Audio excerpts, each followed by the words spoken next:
Yeah, maybe Paul, I could call on you a little bit here because I think the capital efficiency and yield point is so powerful and it's going to determine so much of the market structure in the coming years. But maybe to just draw a line on the pre-funding problem, why it's an issue from a capital efficiency standpoint. If you have a very active trading strategy, which I'm assuming DRW has, you have to be active on multiple different exchanges. And if you have to pre-fund all of those different accounts at any one given time necessarily, you just have a lot of money or capital that's just sitting there not earning any sort of yield, right? So I can imagine that USYC is a really interesting product for you.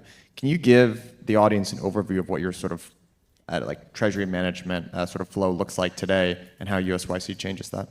Yeah, absolutely. Capital in crypto trading is very, very expensive.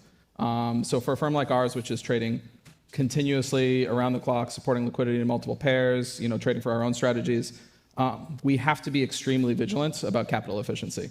And something that is pretty capital inefficient, and a lot of folks here know me as kind of a stablecoin guy, but holding stablecoins in your wallet is pretty inefficient from a capital efficiency standpoint.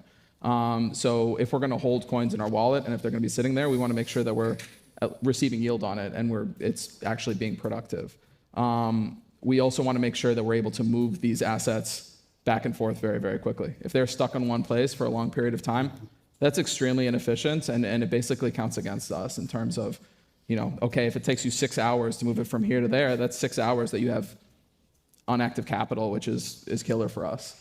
Everything in this market really depends, when you're doing high frequency trading, when you're doing large size, handling liquidations, things like that, you just have to be able to turn the money over multiple times per day in order to kind of keep the machine moving.